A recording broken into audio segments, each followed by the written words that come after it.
and welcome to Money, Money, Money. I'm Surabhi Upadhyay. Earlier in August, the Supreme Court came out with a landmark judgment. The reason I call it landmark is that it finally brings out complete clarity on the rights of a daughter when it comes to ancestral family property. The daughter has been equated with the son now, and the daughter has co-parcenary rights by birth. What does this really mean? Will it impact all current settlements? Does it mean more disputes in old cases? Does the date of birth of the daughter matter? And how can families ensure that there is minimum dispute and maximum clarity when they are looking at their succession planning? That's what we will talk about over the next half an hour. And joining in to demystify the slightly complicated subject is Neha Pathak, who looks at estate planning at Motilal Oswal Wealth Management. And I also have with me Mr. Rajesh Saluja, who is the MD and CEO of ASK Wealth Advisors. Thank you very much, lady and gentlemen, for joining us on this important conversation on this episode of Money, Money, Money.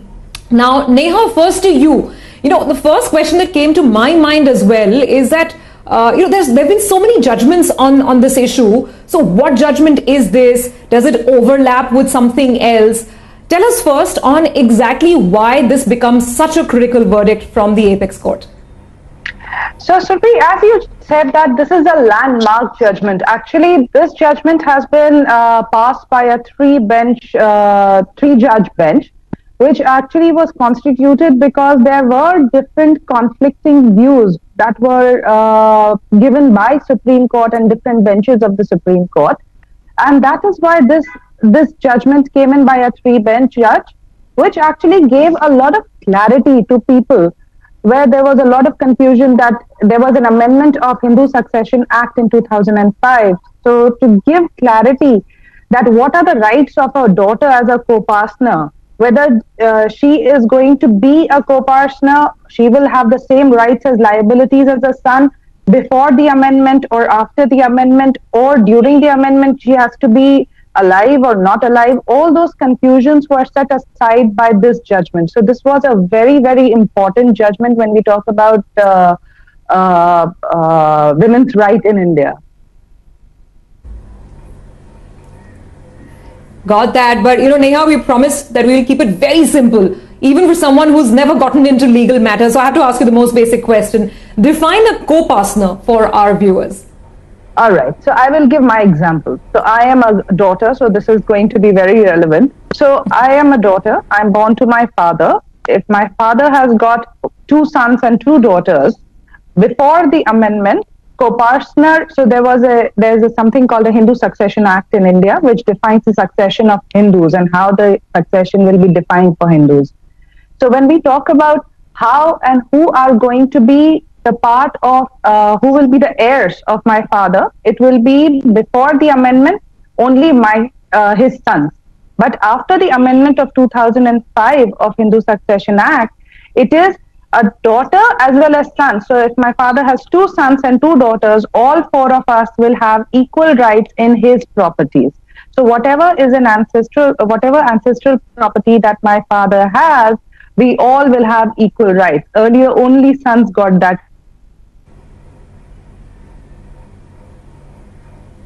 Yeah, okay, that makes it very, very clear.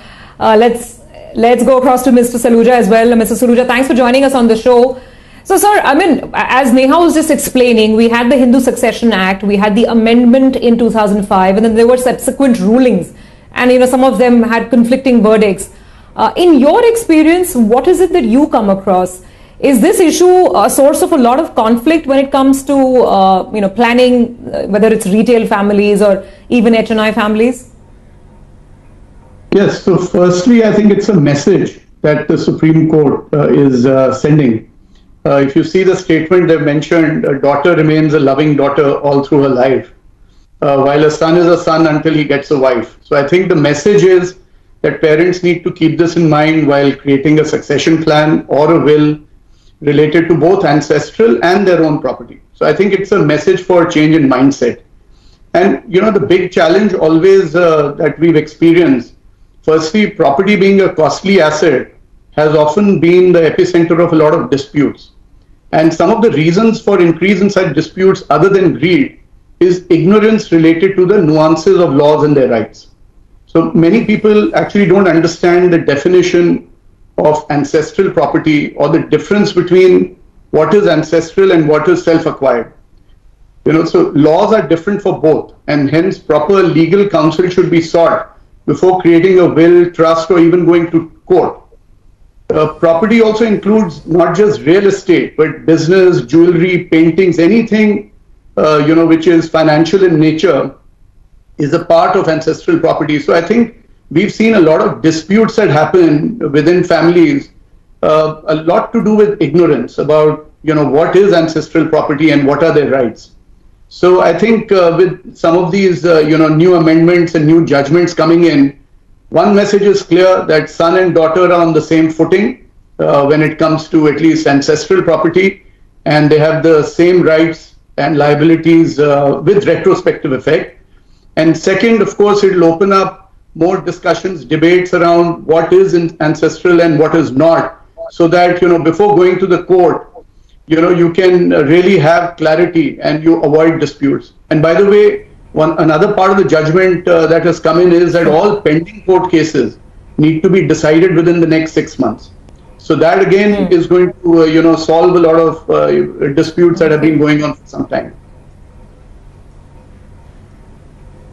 Okay. Okay, you've raised some very important points. So let's take it back to Neha for some more clarity. So Neha, understanding the scope of this judgment and where it's applicable becomes really important, right? As Mr. Saluja is saying, is it applicable only to ancestral property? In that case, property that was perhaps partitioned or, old cases which go back, let's say 10 years ago, can there be a challenge raised now? If I'm a daughter and I didn't get a share in ancestral property, now can I raise a challenge because of this judgment? So see, there is no straight yes or no answer to your question. Actually, if one has to say that if there are going to be more disputes around this particular judgment, and if 10 years back there was a partition, was that partition made? Did you consent on that partition? All those things have to be looked at.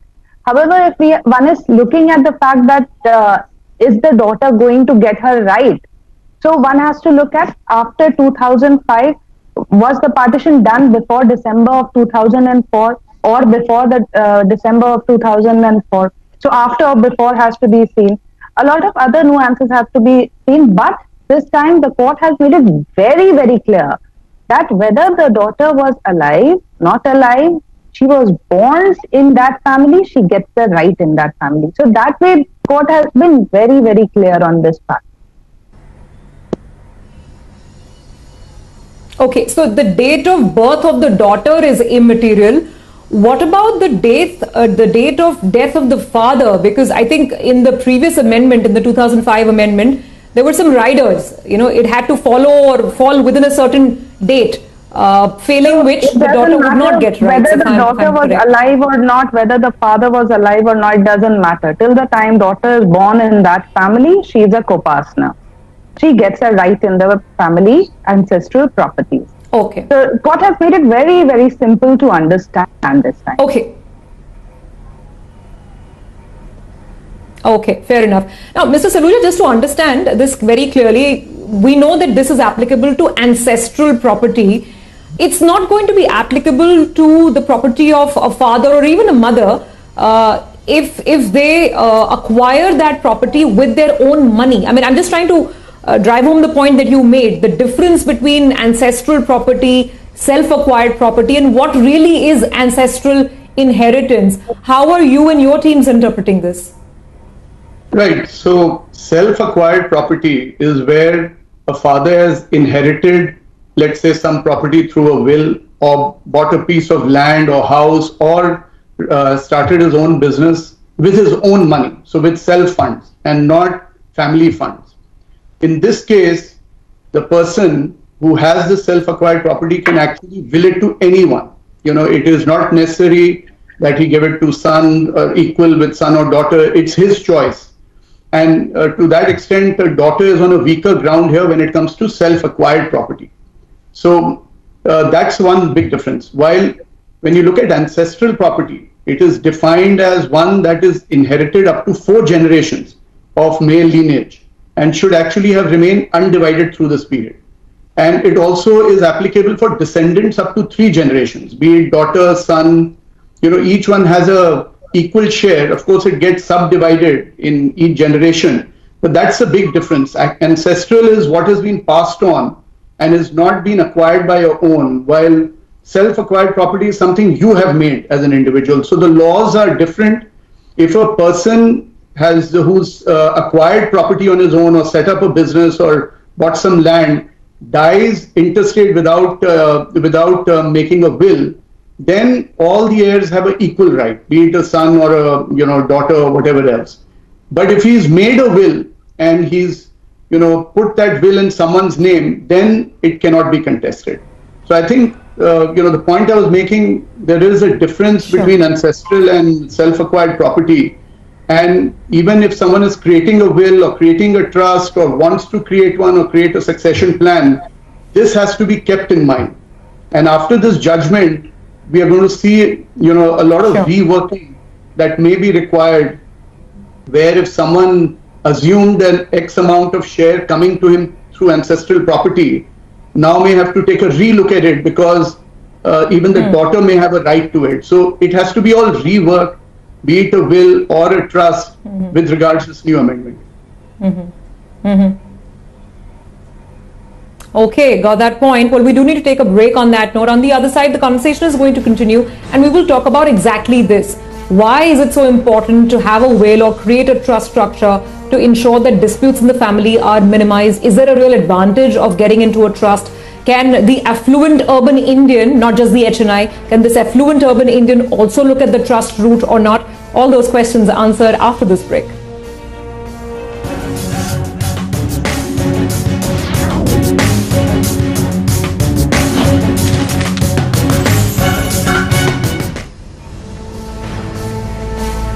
Welcome back. You're with us on Money, Money, Money, and this week we are discussing the landmark Supreme Court judgment that puts daughters on par with sons when it comes to ancestral property. But Neha, my question is this: ancestral property, you've made the situation quite clear. As Mr. Saluja explained, if the father is alive, then he can choose to give away his assets to whoever, not a son, not a daughter, maybe to a third party completely. It's entirely his discretion. But what happens if the owner of that self-acquired property passes away without a clear will? Then who can stake claim? Then what is the daughter's position in such a case?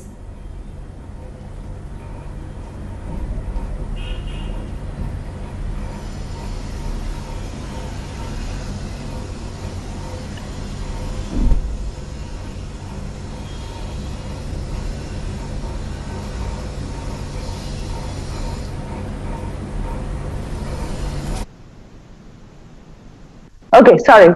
So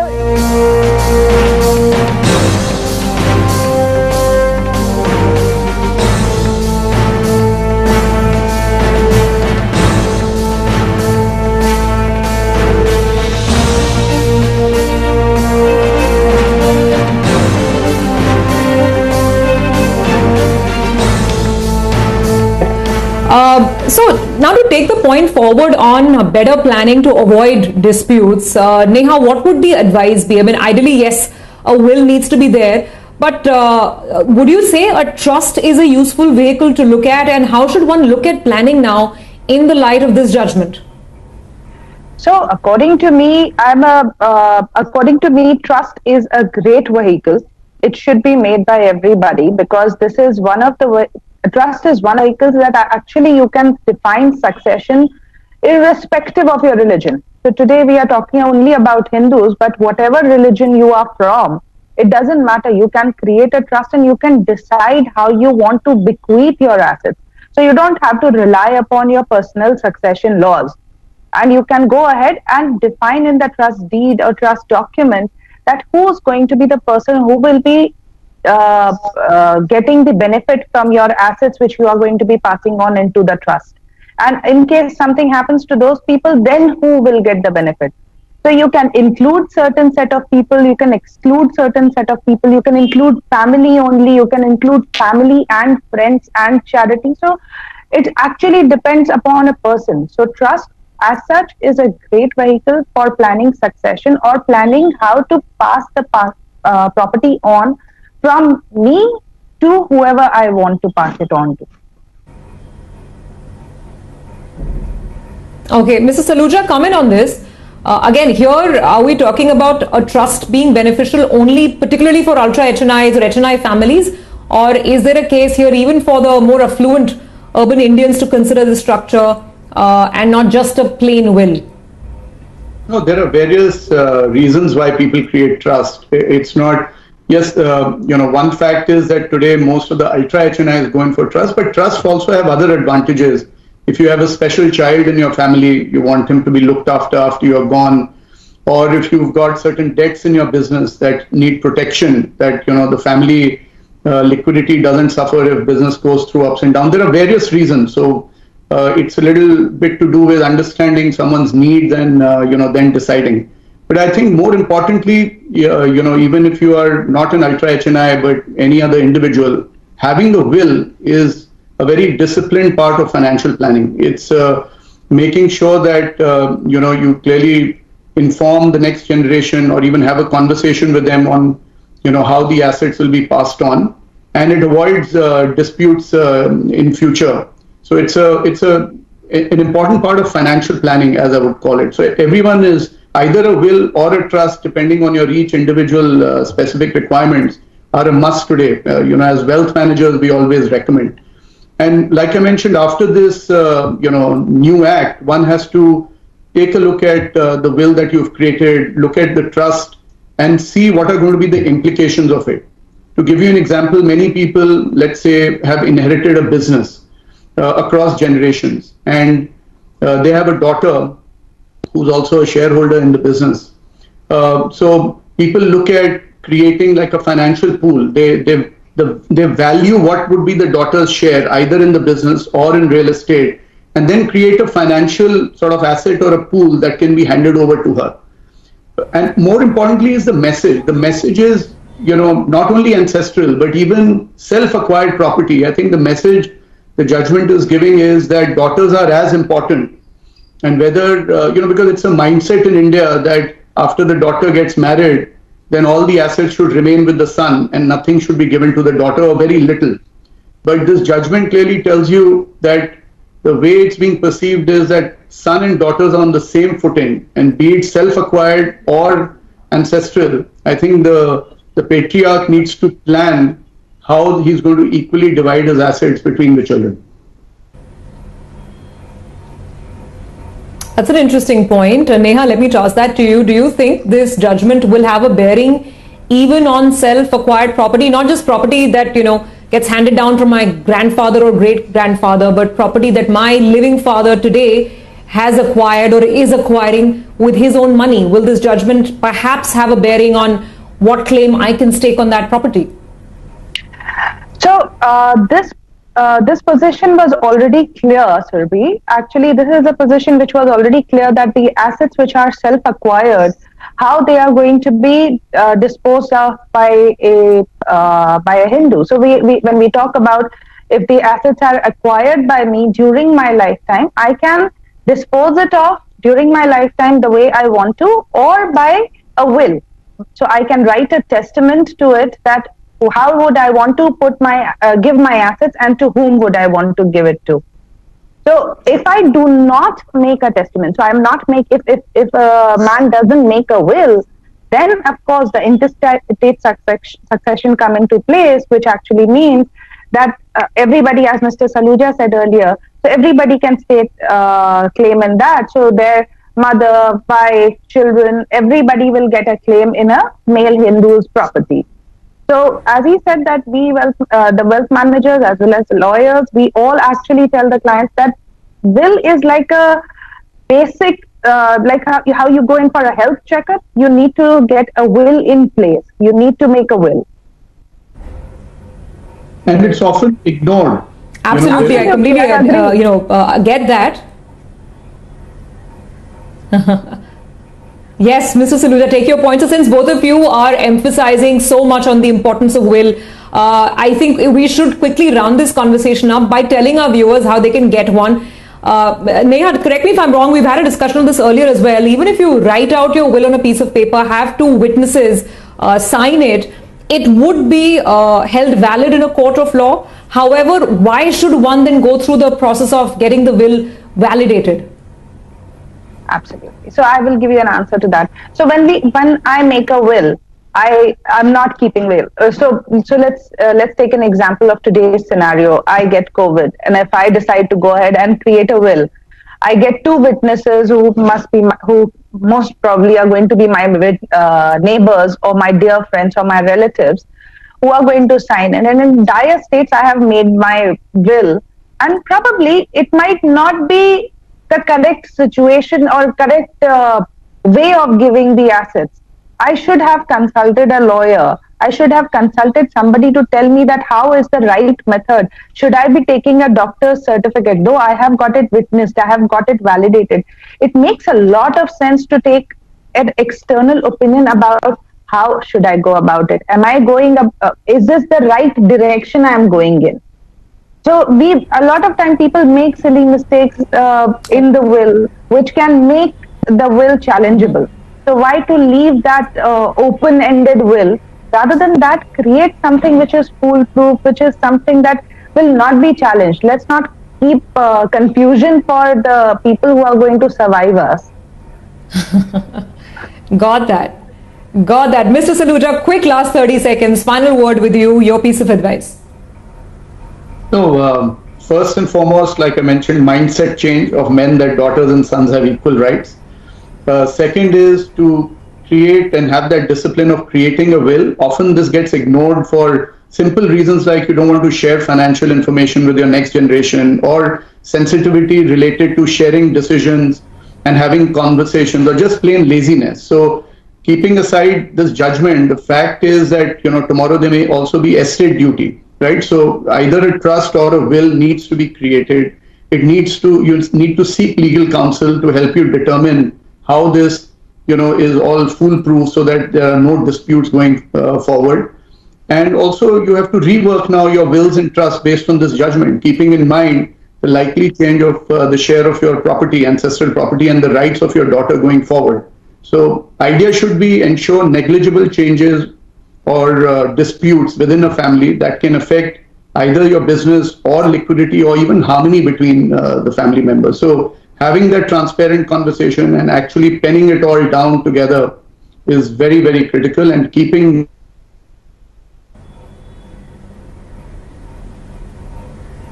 Sure. Well, yeah, absolutely. So keep it clear and pen it down, make it very, very transparent. I guess that's the clear takeaway when it comes to succession planning. Thank you very much, Neha, as well as Mr. Saluja, for joining us. That's a wrap on this episode of Money, Money, Money. Do send us your feedback and keep watching, because news and updates continue on CNBC TV18.